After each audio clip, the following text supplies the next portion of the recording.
তাঁত পুইরা গরিবের আবার আছোনি তোমরা। বাংলাদেশের সব বালানি। টেকনাফ থেকে তেঁতুলিয়া, তামাবিল থেকে সুন্দরবন। এখন নাকি অন্যরকম কিছু হইছে। বাংলাদেশের সীমানা তো বাইরে গেছে। হুম?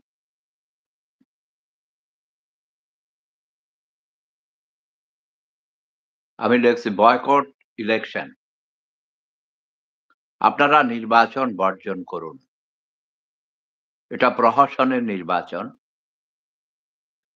এই প্রহসনের নির্বাচন বন্ধ করতে হবে। শুধু মুখে, মুখে তুমি কও, "I love you দাদু।" কই তোমার WhatsApp নাম্বার কই? এটি কইয়া, কইয়া কত পোলারে ধোঁকা দিছো। হ্যাঁ? কুদরত মিডিয়া এটা কেডা?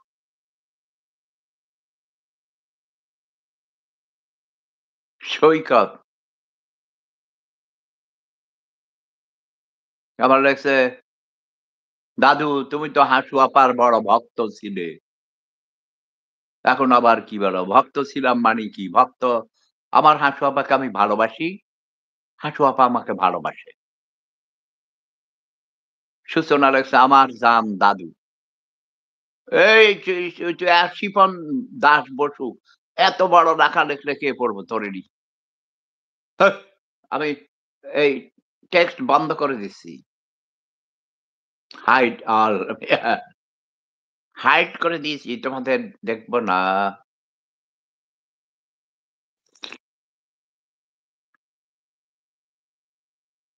শিয়ালের বাচ্চা,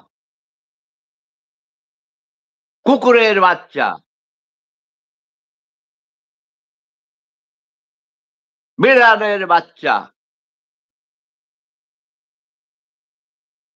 গাধার বাচ্চা,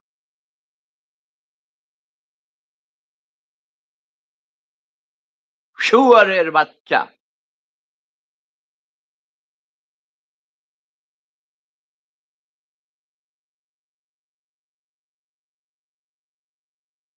যদি কামড় দেয়, কোথায় কামড় দেয়? পায়ে কামড় দেয়, হাতে কামড় দেয়, কোন জায়গায় কামড় দেয়, গালে কামড় দেয়। যুবক-যুবতীরা চুমাচুমি করতে যাইয়া উত্তেজনার বশে জোর করে গালে কামড় দিয়ে ছিঁড়িয়া দেয়। বুঝছেন নি? চুমা দেয়, ঠোঁটের মধ্যে চুমা দেয়, কামড় দেয়। কামড় দিয়া ছিঁড়ে হেলায়, রক্ত বাহির হয়ে যায়। কথা বুঝেন নাই? যদি কামড় দেয়, তাইলে আপনি লাগাবেন আমার এই শঙ্খ তেল। শঙ্খ মার্কার তেল আছে একরকম কি জানি নাম আসলে শঙ্খ মার্কা না কি জানি ভুলে গেছি। হাত কাটার এক রকমের তেল বিক্রি করত। নোয়াখালী ভাই আমি চৌমনি কলেজে পড়তাম বুঝছেননি? লাকসাম থেকে আমাদের শাহরাস্তির মেহের রেল স্টেশন থেকে উঠতাম। উঠে যাইতাম লাকসাম সেটা জংশন। সেখান থেকে মাইজদির বাস, নোয়াখালী এক্সপ্রেস। ময়লা, কাগজ-কুগজ টুকাইয়া পায়খানা-টায়খানা ছিল না। রেল স্টেশনের মধ্যেও কোনো ভালো ব্যবস্থা ছিল না। বসার জাগাও ছিল ব্রিটিশ আমলের ভাঙ্গা-ভুঙ্গা বেঞ্চ। রেল বিভাগ বাংলাদেশে এক্কেবারে অবহেলিত। একবার কুমিল্লা চিটাগাং না শাহজালালের মাজারে আমার ছেলেকে নিয়ে গেছিলাম স্বপ্নিল রে। ও অসুস্থ হইতো কোনো ওষুধ হইতো না। কান্নাকাটি করত ক্যাঁ, ক্যাঁ, ক্যাঁ কেমন। তারপরে আমি আমার বউকে বললাম যে, "চলো যাই। শাহজালালের মাজার জিয়ারত করাই আনি।" ১৯৬৮ সালে একবার কইছে কয়, "আমি বেটা হাগর হয়ে গেছিলাম" বুঝছেন নি? আরে পরীক্ষা দিতে দেন ওরে ভাই। ফার্স্ট হয়েছিলাম তবু পরীক্ষা দিয়ে কয় হাগর হয়ে গেছে। এটি কইয়ে পরে আমারে লইয়া গেছে আমার বড় চাচা হযরত শাহজালালের মাজার। তো আমি গেছি যাইয়া আমার ছেলেরে লইয়া আমার বউ সহ ট্রেনে কইরা গেলাম। সেখানে ওই পরিচিত আমার এক মামার বন্ধুর বাসা। ওরা হিন্দু ছিল ফ্যামিলি। তো তারপর আমরা মানে বসছি-টরছি, গোসল করছি বা না গোসলও করিনি।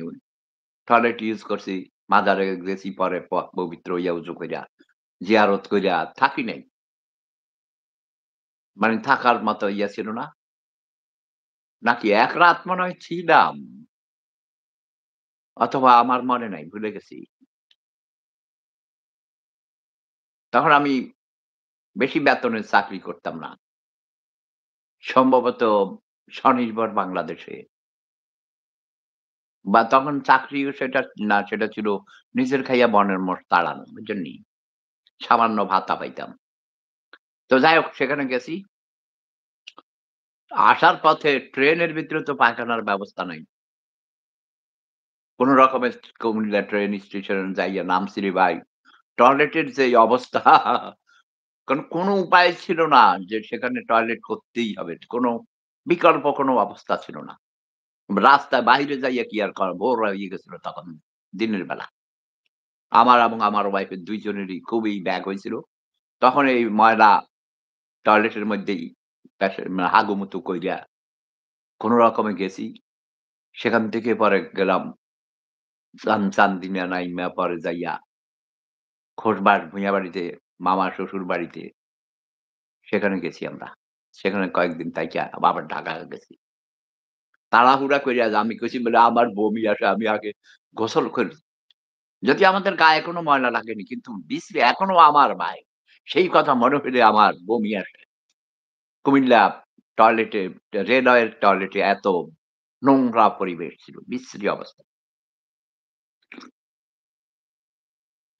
পুরো বাংলাদেশটাই এমন নোংরা। বাঙালিদের মন মানসিকতা খুবই নোংরা। রাজনীতিবিদদের মন আরো নোংরা। তো ওই যে নোয়াখালীর ট্রেনে যাইতে লইছি। হঠাৎ করে কিরে এক বেটায় আমি তো কলেজের ছাত্র সুন্দর সুবোধ ছেলে। ভদ্রভাবে বসে আছি। কলেজের ব্যাগ লন্ডন থেকে আনা বুঝছেন? বিওসি এরকম। বিওএ এরকম কি জানি লেখা ছিল সুন্দর। কাঁধে ব্যাগ লইয়া সুন্দর শার্ট, প্যান্ট-ট্যান্ট, জুতা-মোজা সুন্দর করে পরে টরে ফার্স্ট ইয়ারে কলেজে পড়ি, বুঝেন না?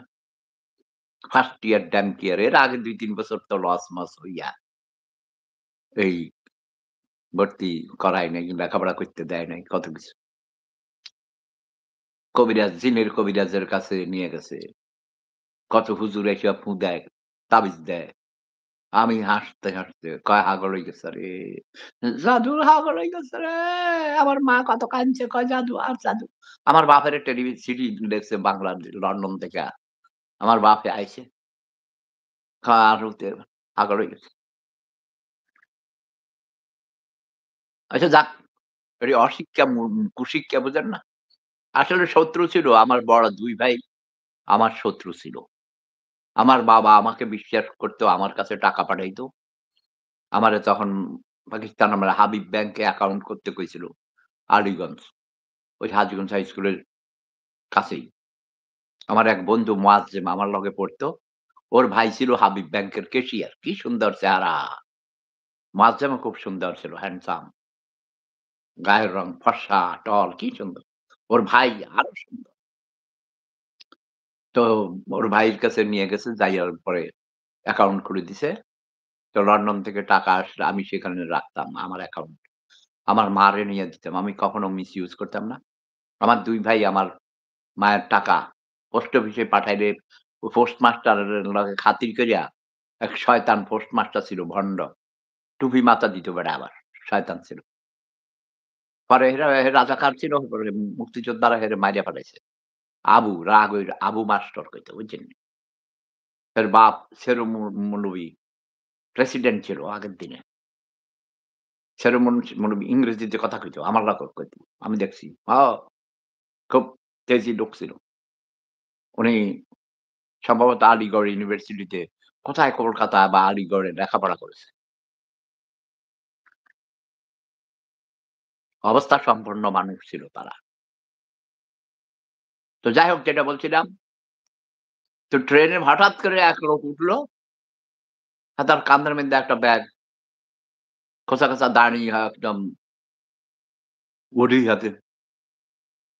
কয় কুকুরের বাচ্চা। কুকুর না তো নোয়াখালীর কুত্তার বাচ্চা, শিয়ালের বাচ্চা, ইঁদুরের বাচ্চা, বিড়ালের বাচ্চা, বিড়ালের বাচ্চা কয় তার বাচ্চা। নোয়াখালীরা বাচ্চা বলে না বাচ্চা। সবাই কিরে এইখানে হাগর নেই। আমি হচ্ছে হাগর, হাগর। তাতে হাগর হয়ে গেছে। আরে দাদু হাগর হয়ে গেছে। তখন আমি চুপ করে এরকম কিরে তাকায় রইলাম কি কাহিনী এদিকে। পরে কয় হাতে ব্যাগের থেকে একটা এই শিশি বাইর করছে বুঝছেন? কালা রঙের ভিতরে ওটার ভিতরে ওষুধ আছে আরকি। কয় যদি কামড় দেয়। আমার ভাই কাহিনী কি? যারা আগে থেকে জানে এরা তো জানেই। আমি তো নতুন ১ম দিন এটা দেখে চমকাইয়া উঠছি। কয় যদি কামড় দেয় তাইলে মহাশঙ্কর তেল, মনে হয় মহাশঙ্কর তেল। তারপরে হাতে আবার কি করিল দেখলাম চাকু দিয়ে তার হাত কাটিয়ে লাইছে বুঝছেন? নিজের হাত নিজে কেটে ফেলেছে। রক্ত বাহির হয়ে গেছে। আমি কই, "কিরে হাত ঘা করে না দি?" তাহলে নিজের হাত চাকু দিয়ে কাটিয়ে দিছে। এটা কাটি হাতে আবার ওই এই শিশির থেকে মহাশঙ্কর তেল লাগাই দিল। নিয়ে লাগাই দিল। রক্ত বন্ধ হয়ে গেল। তো সবাই কিনল। আমি কই, "আরে ভালোই তো।" আমিও ১ শিশি কিনছি। মানে দেখেন মানুষ কিভাবে মানুষকে hypnotize করে। আজকে আজ রান্না করে hypnotize করছি বুঝছেন? আজকে কিনলে আরো আগেই করছি। আজকে আমার এক নাতি আছে, নাতির নাম শোয়েব। হাতে বিবি, এমবিএ পাস করছে, কোন কোম্পানিতে চাকরি করে, অফিসার অ্যাকাউন্টেন্ট। তো আমার লগে কথা হইতেছিল কিছুক্ষণ আগে। কথা কই হাতে বিয়ে করছে। আর তার আবার একটা ছোট বাচ্চা হইছে মেয়ে। তো আমি তখন ঢাকা শহরে থাকে। গাড়ির আওয়াজ কান হাঁড়ি যায়। হর্ন, খালি হর্ন। আমি কই তোরা হর্ন বন্ধ করতে পারিস না। বন্ধ কর। সরকারের আইন করি হর্ন বন্ধ করতে। কান হাঁড়ি যায়। অসভ্যরা বুঝছো না? একজন আরেকজন আবার আজকে ডক্টর নাজিম আহমেদ ভাইয়ের সাথে কথা হচ্ছিল। গণস্বাস্থ্য কেন্দ্রের ট্রাস্টি, প্রতিষ্ঠাতা ট্রাস্টি, বীর মুক্তিযোদ্ধা, মুক্তিযুদ্ধের অন্যতম সংগঠক। যিনি ডক্টর জাফরুল্লাহ চৌধুরীর আগেই আগরতলাতে আহত মুক্তিযোদ্ধাদের চিকিৎসার জন্যে ফিল্ড হাসপাতাল বানাইছিলেন। তিনি সেই ডক্টর নাজিমউদ্দিন আহমেদ ভাই। টঙ্গীর মানুষ, টঙ্গীতে ৩ দিন ব্যাপী মুক্তিযোদ্ধা মেলা চলতেছে। আমাকে খুব আদর করে, স্নেহ করে। আমার সাথে আগে যোগাযোগ হয় নাই। সেই যুদ্ধের সময় চিনতাম। পরে গ্যাপ হইয়া গেছে। বলছেন, "না আমি তো বাংলাদেশের রাজনীতিবিদদের মুখের উপরে পেশাব কইরা দিয়া ৩৩ বছর আগে চইলা আইছি। আপনাগো দেশের আমলা, ঘুষখোর, চোর, ধর্মীয় মৌলবাদী গোষ্ঠী, রাজাকার, ফাজাকার, ময়লা আবর্জনা এগুলির উপরে পেশাব কইরা দিয়া ভাই চইলা আইছি। এখন বহুত শান্তি। কিন্তু শান্তি নাই। দেশের কথা মনে পড়ে সারাক্ষণ। এই ১০,০০০ মাইল দূরে থাইকাও ২৪ ঘন্টা ঘুমের মধ্যেও দেখি, স্বপ্নে দেখি, দেশরে দেখি। আমার ছেড়িয়া গ্রাম, আমার স্কুল, কলেজ, বিশ্ববিদ্যালয়, জাহাঙ্গীরনগর বিশ্ববিদ্যালয় আমার প্রিয় ক্যাম্পাস। ঢাকা বিশ্ববিদ্যালয়ের প্রিয় ক্যাম্পাস। ঢাকা শহরের অলিগলি, রাজপথ সব চিনি। হ্যাঁ? যাক, যেসব কথাগুলো বলছিলাম, বাংলাদেশে আমার আজকে টপিক হইছে থাম্বনেইলে আপনারা দেখছেন লিখেছি, বয়কট ইলেকশন। নির্বাচন বর্জন করুন। এতদিন আমি বলেছিলাম, আমার হাঁটু আপাকে আপনারা ভোট দিবেন। যদি ভোট হয়। কিন্তু এখন এটা তো ভোট হইতেছে, এটা বন্ধ করতে হবে। এটা থোক্ক, হাঁটু আপা, এই থোক্ক দিলাম, এই ভোট পিছাইয়া দাও। ওই বিএনপি এবং সমমনা বেশিরভাগ রাজনৈতিক দল নির্বাচনে অংশগ্রহণ করে নাই। তুমিও চাইছো এরা নির্বাচনে অংশগ্রহণ না করলেই বালা। ওই জাতীয় পার্টি একটা আছে না আতুস পাতু, লুচ্চা এরশাদের দল, লুচ্চা এরশাদ মরে গেছে। ফের ভাই আরেক লুচ্চা গাল ব্যাকা হয়ে গেছে গা। জিএম কাদের এটা ছাগলও না, গরুও না। আবার রওশন এরশাদ দেয়া ট্যাক্টফুলি আউট করে দিছে। তবে এখানে চালাক আছে হাতে যদিও আমার শ্বশুরের দেশের মানুষ, বুঝেননি? কিশোরগঞ্জের মানুষ হাতে একদিন টেলিফোন করছি জীবনে ১ম হাতারে। তা আমার লগে বালা, বালা কথা কইছে। কিন্তু পরে সাংবাদিকরে কয়, "সেফুদা টেলিফোন করেছিল।" কয়, "ভাই ভয়ে তাড়াহুড়া কইরা কোন রকমে আমি হা-মা এডি কইয়া কয়, "সেফুদা কইছে নির্বাচন করেন।" হ্যাঁ, আমি কইছি নির্বাচন করেন। সবাইকে বলি। বিএনপি বলি, এখনো বলি।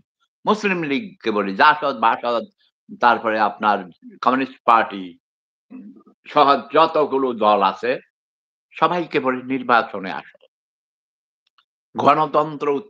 গণতন্ত্রে উত্তরণের এটা হলো মাধ্যম। গণভোট। জনগণের ভোটে মেজরিটি পিপল এর সম্মতিতে সরকার গঠন করা হবে। Government of the people, by the people, না government of the people, for the people, by the people. এখানে কিন্তু অফ, ফর আর বাই এটা মনে রাখতে হবে। ১ম এ of the people, government of the people, জনগণের সরকার। Government of the people, for the people, জনগণের জন্য সরকার এবং বাই দি পিপল, জনগণের দ্বারা। ঠিক আছে না? Government of the people, for the people, by the people. এখন আমাদের দেশে বাই দি পিপল হয় না। গভর্নমেন্ট অফ দি পিপল এটা অফ দি পিপল ঠিকই আছে। আর গভর্নমেন্ট ফর দি পিপল ঠিকই আছে। কিন্তু by India, Modi, by Indian government, by American government, by Chinese government, by Russian government. এর আগে আপনারা বুঝছেননি, রাশিয়ান শিপ আসার আগে পিটার হাস বেশি, বেশি তিরিং বিরিং করতেছিল। যখন রাশিয়ান জাহাজ, যুদ্ধ জাহাজ নিয়া চট্টগ্রাম বন্দরে ভিড়াইল রে ভাই, পিটার হাসের মাথা খারাপ হয়ে গেছে। এতে এখন একবার যায় শ্রীলঙ্কা ছুটি কাটাইতে, এখন আবার ছুটি কাটাইতে আবার গেছে এতে ইন্ডিয়া। সেখানে যাই আবার মিটিং করে। বাংলাদেশের রাজনীতি নিয়ে হাতে বহুত চিন্তায় আছে। তারা কইছে বেশি তাড়িবাড়ি করিস না। ভিয়েনা কনভেনশন অ্যাক্ট বুঝাস। আমি ৩৩ বছর ভিয়েনাতে থাকি। আমি জাতিসংঘের উপদেষ্টা ছিলাম। আমি ল বুঝি সারা পৃথিবীর আইন বুঝি। তোরে আমেরিকাতে থেকে যখন পাঠাইছে এম্বাসি কইরা, অ্যাম্বাসেডর কইরা, তোরে লিখিত কিছু চুক্তি আছে। তোরে টার্মস অফ রেফারেন্সেস ওইজন্যই। কি করতে হাসবি, কি করতে হাসতি নো। মানে তুমি কি করতে পারবে, কি করতে পারবে না। এরকম জাতিসংঘে যখন আমার এরকম অনেকগুলো সংস্থায় আমার চাকরি করছি আমি। এরকম লিখিত চুক্তি থাকে অনেকগুলো terms and references, terms and conditions থাকে। বুঝেননি? আপনি ইচ্ছা করলে আপনার অফিসের যাইয়া যারে তারে যখন তখন গালে কাউয়া কাদির মতো চড় দিতে পারতেন না। আবার কইতে আইতেন না, "মাসুদ তুই ভালো হইয়া যাও, তুমি ভালো হইয়া যাও।" আবার শুদ্ধ কইরা কইছে, "মাসুদ তুমি ভালো হইয়া যাও।" কিন্তু কাউয়া কাদের কি নিজে ভালো হইছে? দামি, দামি ঘড়ি, দামি, দামি স্যুট-মুট, কোট-মোট পায় কইয়া তেরি। আরেকটা জিনিস আওয়ামী লীগের নেতা-নেত্রীদের দৃষ্টি আকর্ষণ করছি। জাতির জনক বঙ্গবন্ধু মুজিবুর রহমানের যে মুজিব কোট সেটার রং ছিল কালো। আর আওয়ামী লীগের কুত্তার বাচ্চারা একেকজন একেক ভিন্ন, ভিন্ন রং কোথায় পাইছো? জুতার বাড়ির চোটে দাঁত ফালাই দিমু। আমি যদি আওয়ামী লীগের নেতা হইতাম তোদেরকে আমি জুতা দিয়া পিটাইতে, পিটাইতে দাঁত ফালাই দিতাম। Colour is most important. আমাদের নবীজি সবুজ পাগড়ি, সবুজ টুপি পরতেন, সবুজ Punjabi. Colour is most important, okay? Mujib কোর্টের রং হবে কালো, শুধু কালো। আওয়ামী লীগ মারাও, বঙ্গবন্ধুর সৈনিক হইছ? রং-বেরঙের চেক মানে এরকম ডোরা কাটা চেক হারা মুজিব কোর্ট একেক সময় একেকটা কাউয়া কাদেরের মুখে গন্ধ হইতো সকালবেলা নাস্তা খাইতে হইতো না। হজুর ক্যান্টিনে বসে থাকতো গরিব, বুড়া বাপ, মাস্টার সাহেব, পাট বেচি, ধান বেচি ২-৪ পয়সা পাঠাইতো। রাজনীতি করে ধান্দাবাজি করতো। ছাত্র অবস্থায় মানে সাংবাদিকতা করতো, রিপোর্টার ছিল, এটা করতো, ওইটা করতো। স্যান্ডেলের তলা ক্ষয় করে ফেলাইছে। এখন কাউয়া কাদেরের কত হাজার কোটি টাকা আমরা জানতে চাই। নির্বাচনের হলফনামায় দিয়েছে নাকি? বাড়ি ধারাতে নাকি ৳৬০,০০০ দিয়ে বাড়ি পাওয়া যায়। এক লোক কোথা থেকে বগুড়া থেকে না কই থেকে এটা শুইনা জমি বেইচ্চা কয়, "ভাই আমি বাড়ি ধারাতে অ্যাপার্টমেন্ট কিনবো।" যাইয়া দেখে কয় হুদা মিছা কথা। এডি এত সস্তা না। কত ভরি সোনার দাম লেখছে মানি ৳৩,০০০ ৳৪,০০০ এডি লেখে। নির্বাচন কমিশন আউয়াল্যা তোর নাম প্রস্তাব করছে আমার জাফরুল্লাহ ভাই। তোরে আমি লাইট্টে দাঁত ফাটাই দেবো হারামজাদা ছোট লোক। অন্যায়কে প্রশ্রয় দিতেছস। তোর সৈদ্য গোষ্ঠী যেখানে আছে, নাতি-পুতি, ফোলা, মাইয়া, ঘর-বাড়ি সব জ্বালিয়ে দেয়া হবে। আমার পিঁপড়া বাহিনীকে আমি হুকুম দিচ্ছি। নির্বাচন হবে না। ৭ই ডিসেম্বরে নির্বাচন হবে না। বাঙালি জাতি এই নির্বাচন বয়কট করেছে, বর্জন করেছে। বিরোধী দল, প্রধান বিরোধী দল বিএনপিকে ছাড়া কোন নির্বাচন হবে না।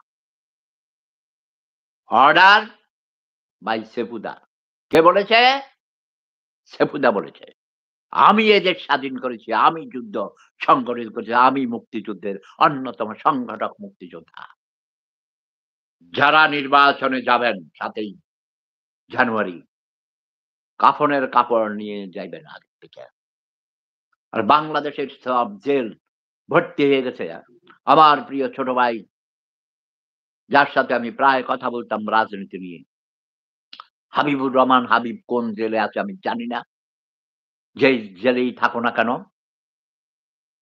ভালো থেকো, সুস্থ থেকো। দেখা হবে আবার রণাঙ্গনে। আমানুল্লাহ আমান, আমার ছাত্র ছোট ভাই, ঢাকা বিশ্ববিদ্যালয়ের ভিপি ছিল। ৪ বার এমপি ছিল, মন্ত্রী ছিল। মির্জা ফখরুল ইসলাম আলমগীর মন্ত্রীর ছেলে মন্ত্রী ছিল। বিএনপির একজন ভদ্র, এর আগে তার মতো এত ভদ্র, শিক্ষিত, রুচিবান, জেন্টলম্যান পলিটিশিয়ান বারবার তাকে জেলে নিয়ে অসুস্থ লোকটাকে এইভাবে ওয়াই?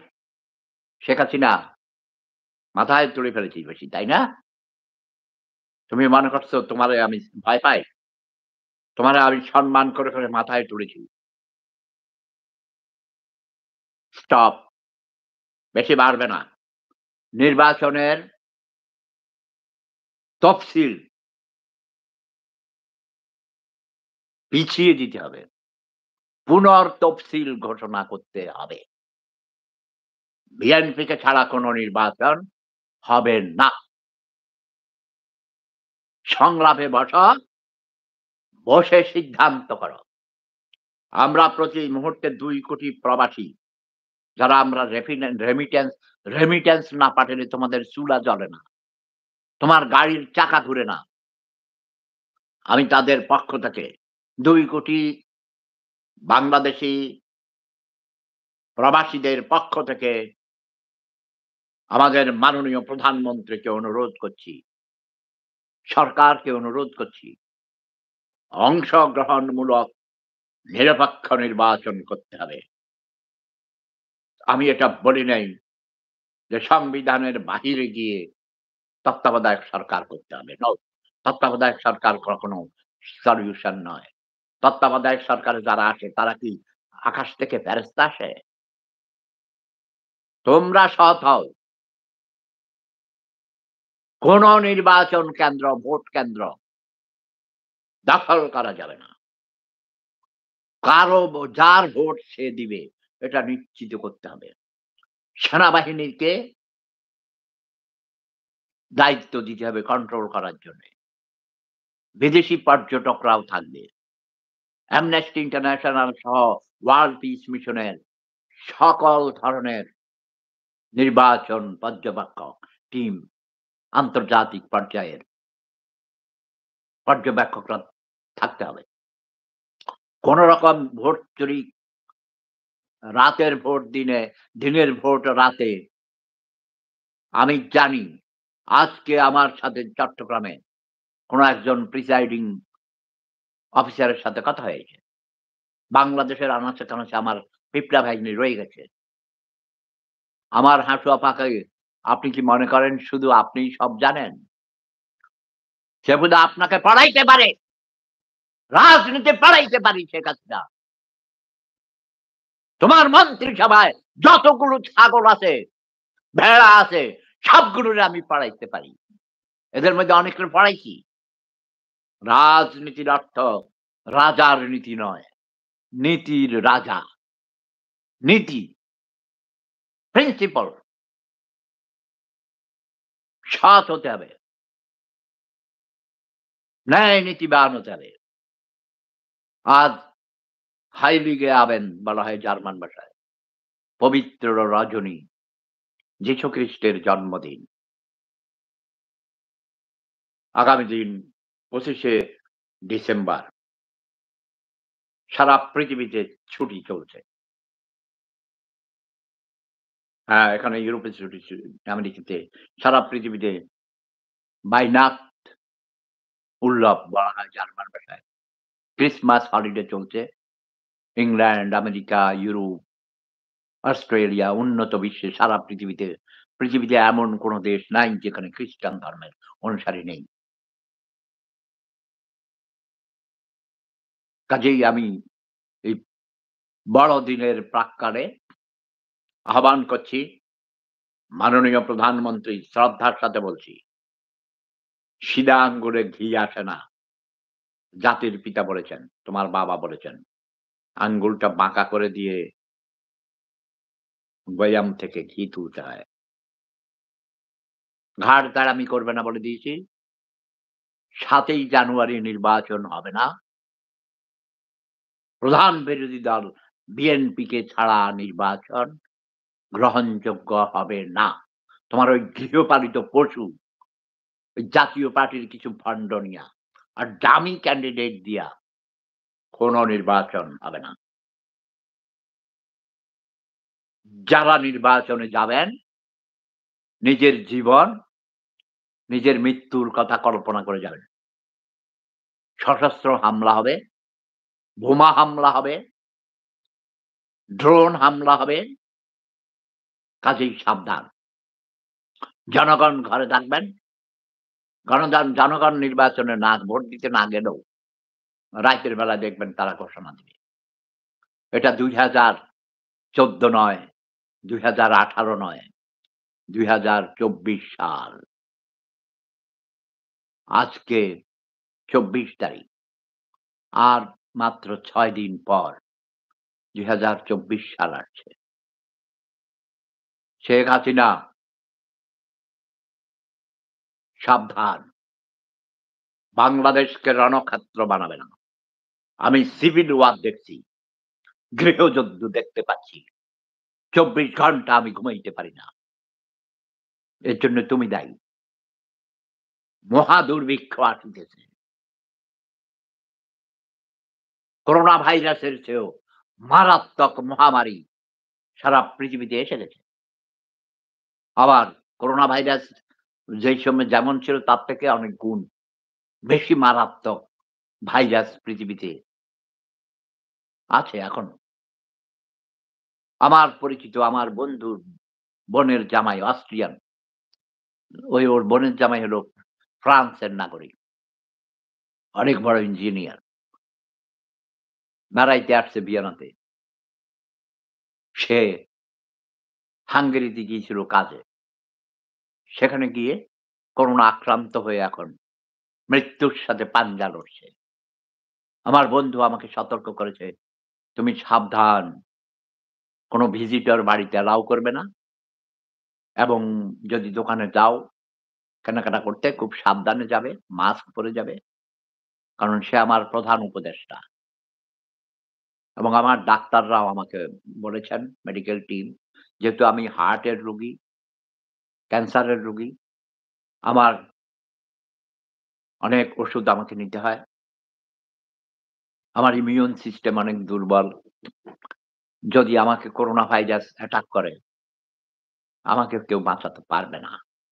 একজন পারবেন, মহান স্রষ্টা আল্লাহ রাব্বুল আলামিন, মাদার নেচার, গড, ঈশ্বর, ভগবান, যিনি আমাকে সৃষ্টি করেছেন। বেশি কথা বলব না। ৭ই জানুয়ারি নির্বাচন হবে না। নির্বাচন পিছানো হোক। কাউয়া কাদের? বেশি কথা কইছি না কাউয়া। সাবধান বলে দিলাম। বেশি কথা বলব না। আমাকে আজকে আমার নাতিও বলেছে, ওর বন্ধু-বান্ধবীরা নাকি বলে, ওর বউ বলেছে, কয় যে, "নানা ভাই তো অনেক সুন্দর কথা বলেন। সলিড ম্যান, সব সত্য কথা বলেন।"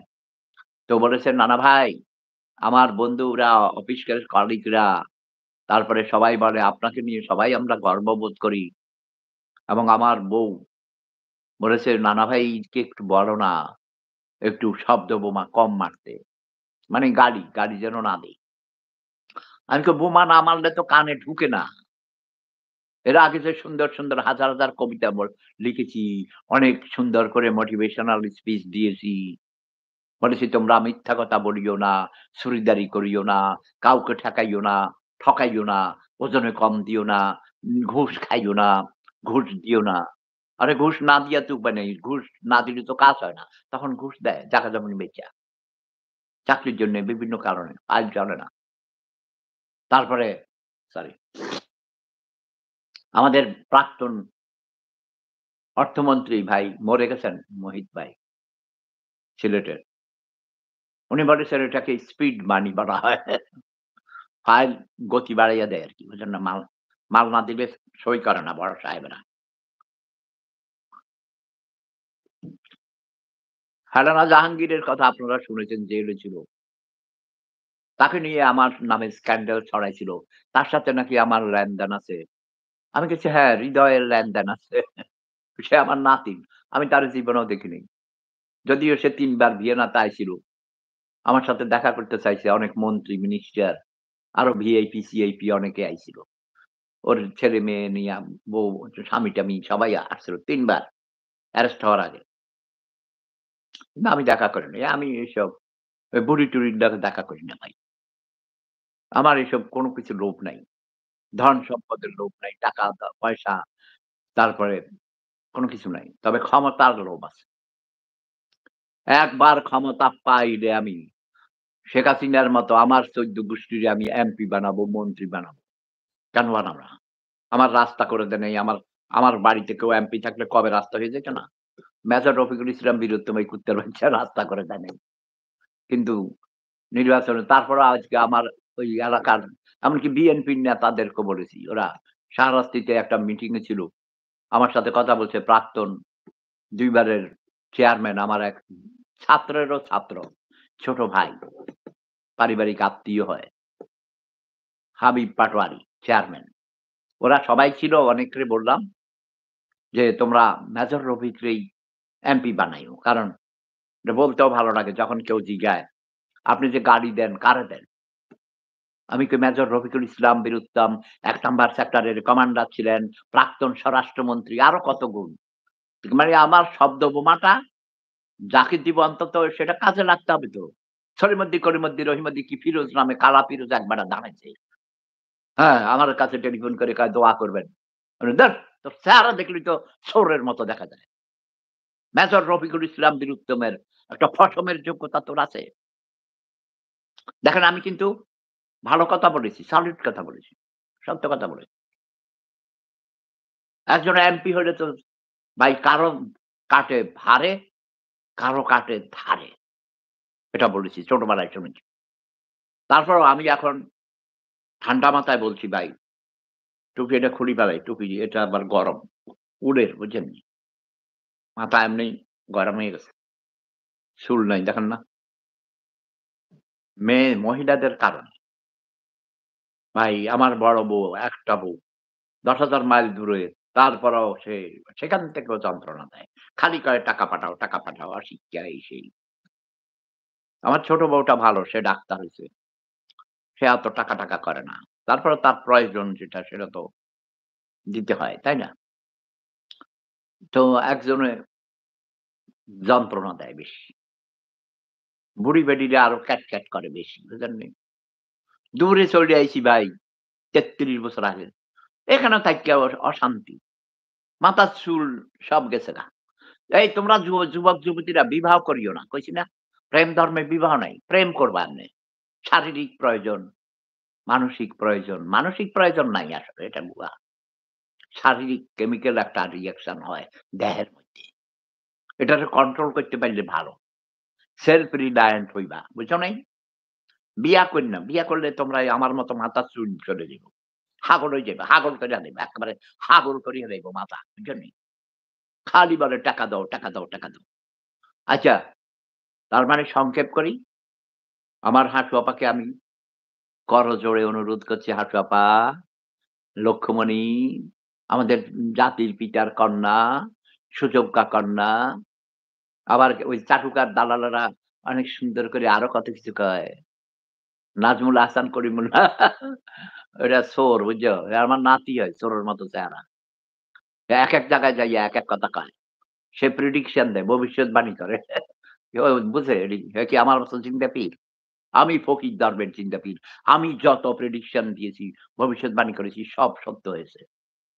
এখন আমি যদি বলি শেখ হাসিনা ক্ষমতায় ছিলেন, আছেন, থাকবেন, তাই হবে। আমি যদি বলি হাঁটু আপা প্লিজ নির্বাচন পিছাইয়া দাও, হাঁটু আপা এটা চিন্তা করবে। আজ রাতেই।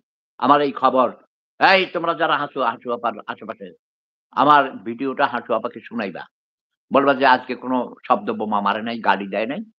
শুনতে পারবেন। কারণ বেশি শব্দ বোমা মারলে আফটার অল মাননীয় প্রধানমন্ত্রী, বুঝো না? নারী মানুষ। এমনি ওর বুকের মধ্যে অনেক ব্যথা। মাকে মেরেছে, বাপকে মেরেছে, ৩ ভাইকে মেরেছে, ২ ভাইয়ের সুন্দরী নাম বউদেরকে মেরেছে, চাচারে মারছে, ফুফারে মারছে, ফুফাতো ভাইরে মারছে। কত এক রাইতে ভাই ১৯ জন মনে হয় মাইরা ফেলাইছে। হেরে আর রেহানারে পাইলে হেগুরো মাইরা ফেলাইত। তোমরা একবার শেখ রেহানা হইয়া যাও। মা-বাবার কথা চিন্তা করলে কেমন লাগে? একবার তোমরা শেখ হাসিনা হইয়া যাও। ১ সেকেন্ডের জন্য হইয়া যাও না। তোমাদের মনে অনেক দুঃখ হবে। তাই না? আমার মা ৫০ বছর আগে স্বাভাবিক মৃত্যুবরণ করছেন অসুস্থ হইয়া। লন্ডনে ছিলেন। সেখানকার ডাক্তাররা বলেছে, "উনাকে বাঁচানো যাবে না। আপনারা যদি দেশে নিয়ে যাইতে চান, মানে জীবন্ত অবস্থায় নিয়ে যেতে পারেন। আর যদি বলেন যে লাশ নিবেন, তাহলে এখানেই মৃত্যুবরণ করলে পরে কফিন নিতে হবে।" নিয়েছে আমার বড় জেঠিআম্মাকে, বড় জ্যাঠাকে, মানে আমার চাচা অসুস্থ অবস্থায় দেশে এসে মারা গেছেন। Engineer Ali Asghar Majumdar, aeronautical engineer ছিলেন। আমার বাবা আলহাজ আলী আকবর মজুমদার ইংল্যান্ডেই মৃত্যুবরণ করেছেন। কফিন গেছে দেশে। আমার বড় জেঠিআম্মার কফিন গেছে। তো অনেকে যারা এখন ওখানে মারা গেছে, আমার এক ভাতিজা ওখানেই দাফন করেছে। জ্যাঠাতো ভাই রিপন মারা গেছে। ইংল্যান্ডেই দাফন করেছে। আমি বলছি খামাখা কি জন্যে? মরা লাশ নিয়ে টানাটানি করার দরকার আছে? ওই আরাব খান এক ছেলে আজকেও বলছে কয়েকশো লাশ নাকি বাংলাদেশে দুবাই থেকে পাঠাইছে। আমি কই তোমার মাথা খারাপ? দুবাইতে লাশ দাফন করার জায়গা নাই। মুসলমান কয় না অনেকে দাফন করেছে। আমি বলেছি ওইসব লাশ নিয়া কারো এত মানে ওসব ঢং করে। টাকা না দিলে কতক্ষণ পরে টেলিফোন করে, "এই টেলিফোন দাও, এই টাকা নষ্ট হইয়া গেছে আমার, আমার মানে টেলিফোন নষ্ট হইয়া গেছে, কথা কইতে পারি না, নতুন টেলিফোন কিনতে হইব। এই যে বাড়ি ভাড়া বাইরে গেছে, গ্যাসের বিল বাইরা গেছে, শীতের সময় হিটারের যে বেশি খরচ বাইরা গেছে, রুম হিটার, তারপরে এই সেই। জিনিসপত্রের এত দাম, বাজারে যাইতে পারি না, কিনতে পারি না। আজকে শুধু এই যে মানে কোন রকমে শাক ভাজি করে খাইছি। মাছ মাংস কিনতে পারি না। কথা তো সত্য। কিন্তু আমার কি ইনকাম বাড়ছে রে ভাই। আমি তো ৬ বছর যাবৎ পেনশনের টাকা যা পাই ফিক্সড। অভিনয় করতাম আগে এক্সট্রা কিছু ইনকাম করতাম। অভিনয়-টভিনয় বন্ধ হয়ে গেছে। করোনার এই সেই যুদ্ধ বিগ্রহ সবকিছুর জন্য বন্ধ হয়ে গেছে। আর আমি এখন বুড়া হয়ে গেছি না? 70 প্লাস দাঁত নাই। এখন কি আমারে নায়ক বানাইবো? হাহ! বাবা দাদার রোল হইলে ডিপ্লোমেটের রোলে মাঝে, মাঝে ঐদিন করছি কয়েক মাস আগে একটা। Indian diplomat. তারপর আরেকটা করছি আফগানিস্তানের হুজুর। হ, টুপি মাথায়, পাঞ্জাবি পরা, অনেকবার 5 স্টার হোটেলে। একটা আমার লগে ছিল একজন তুর্কি সুন্দরী নারী। বুঝছো? প্রায় দেখায় টেলিভিশনে বিভিন্ন অন্যেরা দেখে, আমি দেখি না। আমার টেলিভিশন খুলিই না। আমি শুধু বাংলাদেশের খবর দেখি YouTube এ, Facebook। Facebook এর একটা আইডি ছিল কয়েকদিন ১-২ মাসের মতো ওটা বন্ধ করে দিছে আমার। গত ৫ বছর আগের থেকে আমারে Facebook থেকে ব্যান করাই দিছে। গণপ্রজাতন্ত্রী বাংলাদেশ সরকার। Facebook এর অথরিটিরে কইয়া বন্ধ করে দিছে। কারণ আমার কথা বুঝেন না, শব্দ বোমার আঘাতে বিদীর্ণ হয়ে যায়। সত্য কথা বলা আমার। অনেকে বুঝেন না। গরম ভাতে বিলাই বেজার। সত্য কথায় রাজনীতিবিদরা বেজার। শেষ কথা, সব কথার শেষ কথা, ৭ই জানুয়ারি নির্বাচন হবে না। এই নির্বাচন সবাই এ জাতি বয়কট করেছে। যারা শুনেছ আমার কথা, সবাইকে জানিয়ে দিবে। এবং নির্বাচন রিশিডিউল করতে হবে। তফসিল রিশিডিউল করতে হবে। নির্বাচনের তারিখ পিছাইতে হবে এবং বিরোধী দলগুলোর অংশগ্রহণ সহ লেভেল প্লেইং ফিল্ড তৈরি করে নির্বাচন আসতে হবে। এখন সংলাপে বসতে হবে। সবাই ভালো থাকুন, সুস্থ থাকুন। খ্রিস্টান সম্প্রদায়ের সারা বিশ্বের সকল খ্রিস্টান সম্প্রদায়ের প্রতি বড়দিনের শুভেচ্ছা। Merry Christmas. সবাই ভালো থাকুন, সুস্থ থাকুন। প্রেম ধর্ম সেরা ধর্ম। লাভ ইস পাওয়ার।